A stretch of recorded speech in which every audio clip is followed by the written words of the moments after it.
Hello! Here we are. Hey! Hello. Nice to see you in the flesh. Yay! It's so nice to see you though. It I is. know, we've been arranging this for about a year now, haven't we? I think it's a year. Yeah, today, actually. It is, I think it is.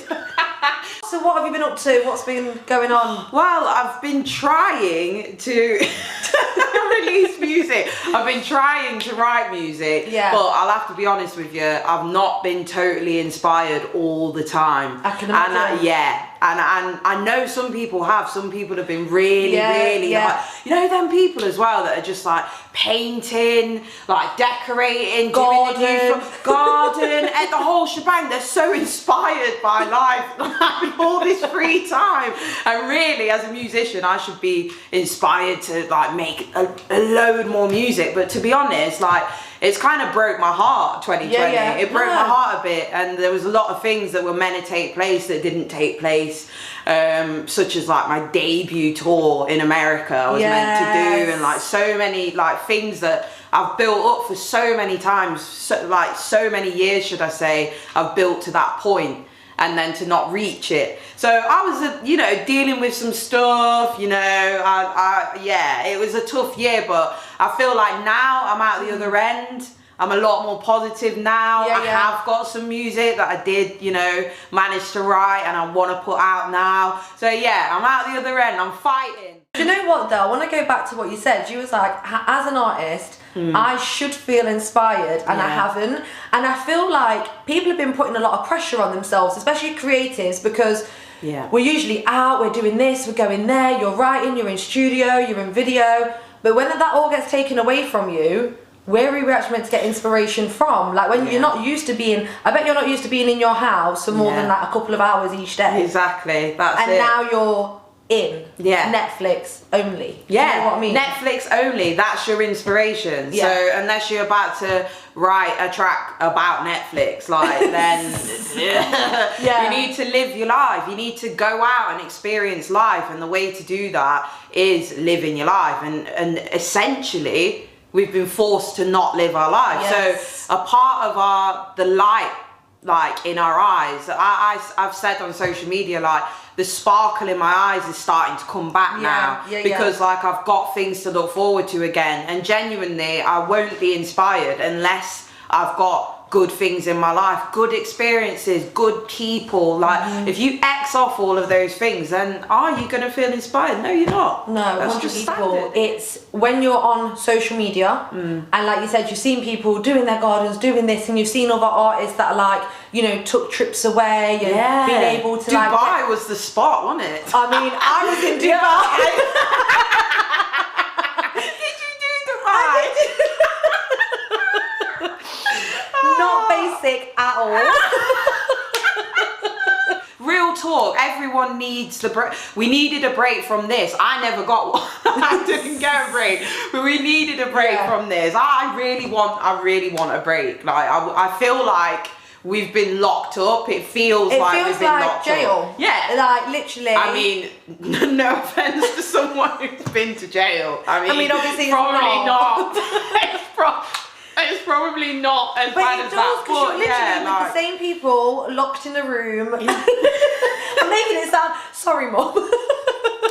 I've been making it sound horrible, aren't I? But no, it's been madness, and it has been madness. Not being able to get out, you're sat in your own head as well. No one's ever spent that much time alone. Do you feel like you learned a little bit more about yourself during lockdown? Well, I was forced to do like another job. And I got like a teaching job, and it was cool for a bit, and then ultimately, because I was teaching during Corona, it was not fun, and eventually it was too stressful for me, and I was like, I'm not, you know, there was big campaigns, retrain, and like, you know, and like I've done a bit of teaching here and there before and stuff like that. So like, I've always been self-employed, and I've always been a touring musician. So for me, like, I'd do a random masterclass or workshop or songwriting something every now and again. But I became a proper like teacher. and it was like, yo, I don't want to do this. No, like, this is not me. It wasn't me. And as much as the kids were wicked and all of that was cool, it was just like, there was moments where it was like, oh my God, I'm actually meant to be on tour in America right now. Yeah. And I'm sat here, like, teaching with kids. And it just was like a parallel universe sometimes, it felt like. It was like a weird situation sometimes. But yeah, like, we all have to do stuff we don't want to do sometimes, and like, as much as it was a wicked experience, I got to learn like a lot of things about myself as well. But ultimately, teaching during this pandemic was probably one of the most stressful. It was more stressful than any tour I've ever been on ever. Like, it was crazy. I've literally left that behind me, and then like, I just thought, no, move ahead, progress with your life and do what you're meant to be doing. Like, that whole retrain campaign, you retrain, Dan. You need to retrain. What did I get? I think mechanic. A mechanic. I think, what did I get? A carpenter. No, a carpet fitter.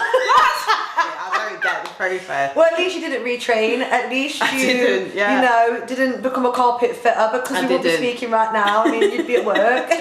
First day back to work today.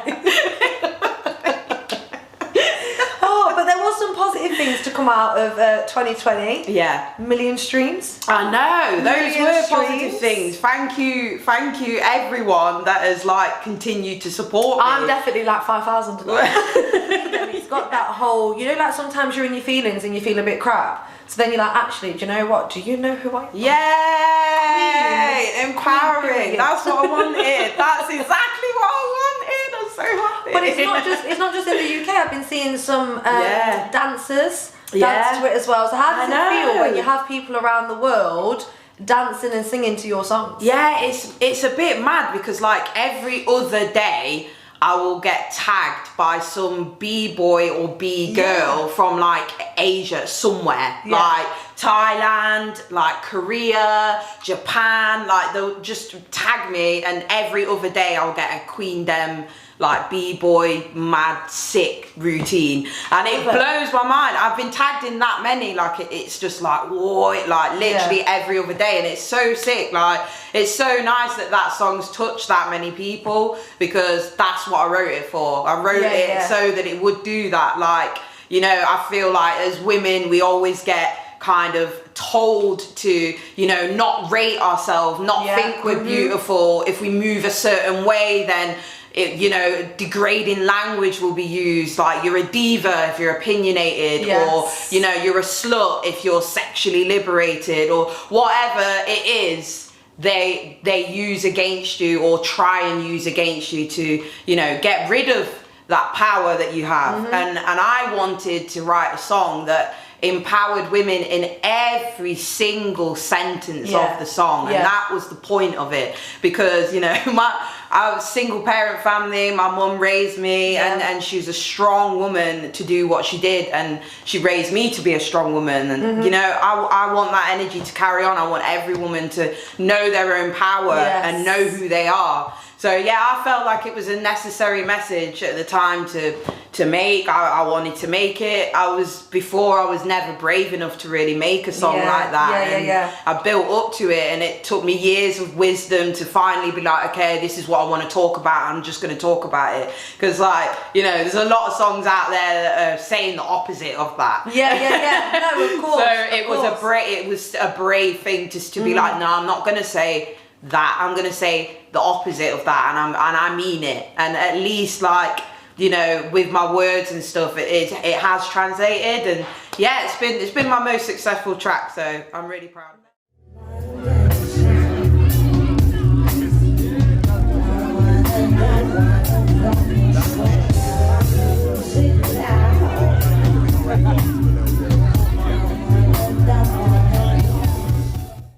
You are a feminist, and anyone that follows you on Instagram, you are very vocal about it, and I like that. But do you find it hard to be vocal about kind of like female issues, or not just female issues, kind of like political or whatever issues that are going on? Do you feel like because of you being an artist and you've got certain fans, do you feel like you have to hold in, or are you one of those people that you want to get your opinion across and that's you? I've learned to get my opinion across, and I've learned to like block it out if someone, you know, has something negative to say about whatever opinion I'm expressing. So as a black woman and as a feminist and as, you know, whatever else we identify as, like you do have certain opinions, do you know what I mean? And a few people might not agree with you. Like standardly every day of my Instagram I will get a hot crazy, like there'll be a crazy message. Like if you play some like high profile gigs as well, like everyone will know this, musicians standardly will know this, but like when I played Lollapalooza like a couple years ago in Berlin, I think I counted 20, might have even been more than that, people asking me if they can get guest lists. But there was one particular person, like people that don't follow me, like random people just asking me, like, oh, I'm just gonna hot you up with a guest list. I don't know you, but like, none of my brethren or family members, like it's a sick festival, but no, I don't have any brethren that want that ticket. Like I've got no brethren, like you, Tom. Yeah, Jimmy from Germany, who I've never met. Real talk, that's the kind of people it would be. How do you deal with that though? How do you deal with these messages from random people? Do you block it out or do you click on them? Right, I'd be lying to say that I didn't click on every message. Sometimes as well I'll get some hate as well, like when I was in America as well, I got this girl, I don't even know who she is yet, but she messaged me like, yeah, you're not even sick, you're not even talented, why are you in America singing?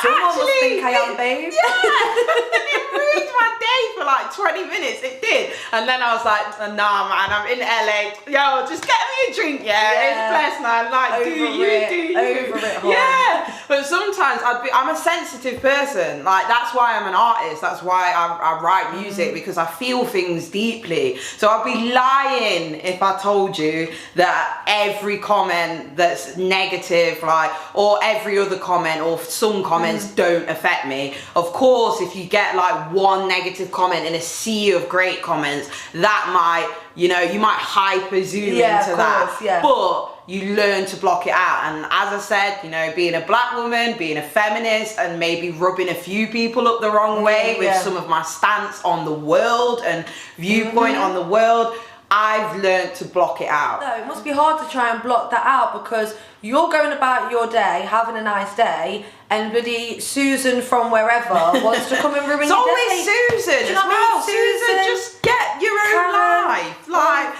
there's always someone. No, real talk, there is. There's always someone that says something. But in the end, like, you know, you've just got to like live your own truth.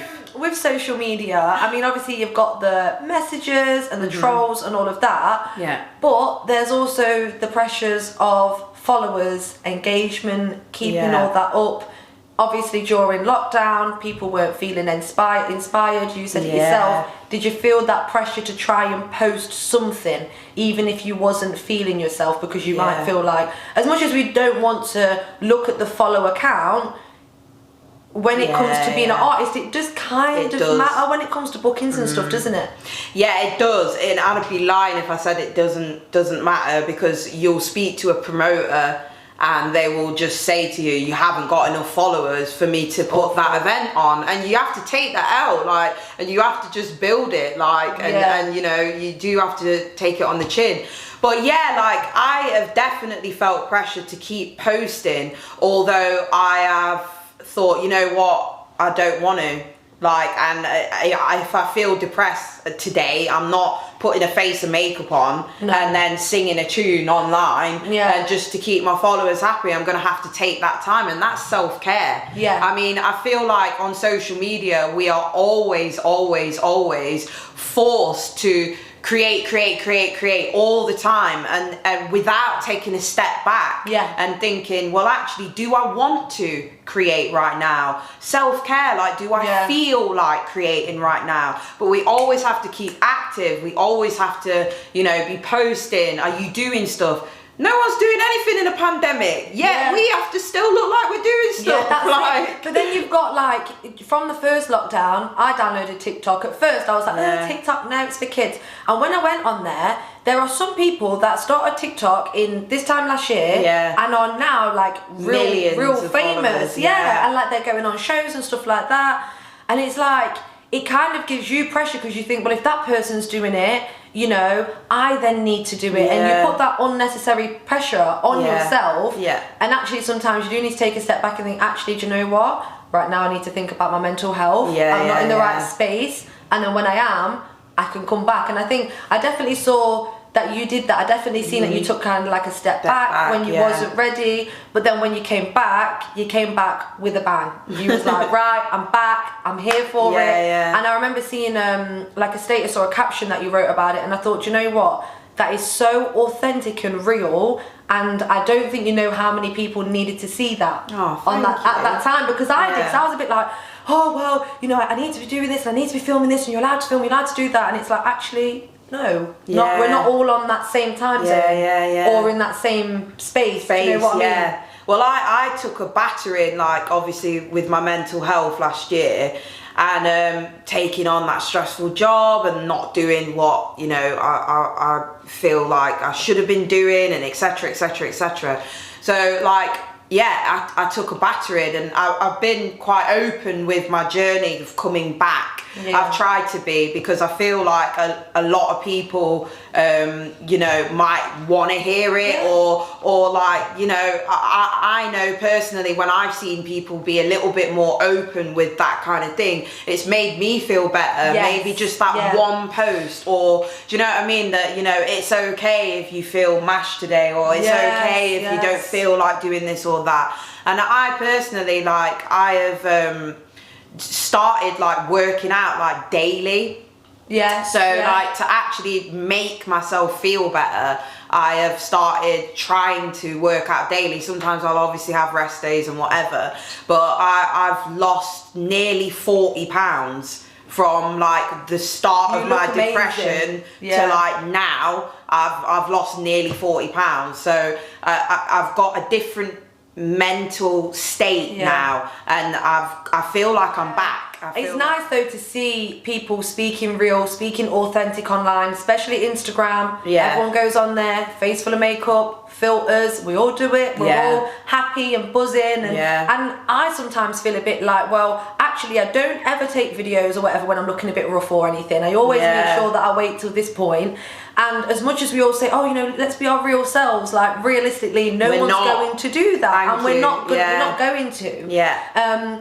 But you know, the comments when, you know, we were looking around the Sarah Everard thing, and you specifically put up a status surrounding, you know, the things that you've been through, and again, it was nice to be able to relate back to that, because there were so many stories, wasn't there, flying around online, and I think it was nice for you to speak out, because I feel like it was true to who you are. You're a feminist, you're all for women, do you know what I mean? And to speak about your experience for people who wouldn't, you know, publicly want to put it out there, but I've been through the same thing. I think it was important to speak on it if you felt comfortable to, and I did. So, you know, there's been loads of things throughout my life, and I'm sure your life, and if you've got sisters, mothers, you know, aunties, that they'll all have a story. And I think some people were getting annoyed and pissed off with people for bringing awareness to it, like, you got touched up at a bar, this and that. Listen, we do. This is what happens, and that is why you perhaps feel uncomfortable with that many women talking about it, is because it does actually happen. And I'm not gonna not talk about it because you feel uncomfortable. Well, try being the person that it happens to. And it's the same with, you know, whenever people bring up like racism and different debates, feminism, homophobia, whatever like thing it is, you'll often find there'll be a bit of resistance. Like, there'll be people fighting the good fight like us, and speaking our truth and telling people this is how it is, or this is my authentic story.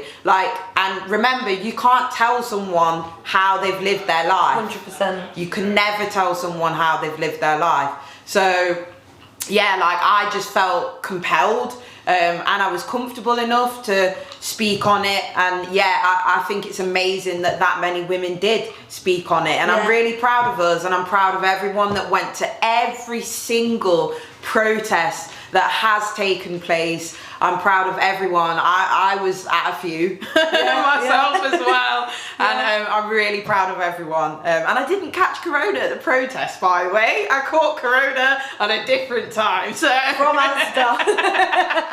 It was from Asda. I'm telling you, it was. Asda. It probably was. Yeah.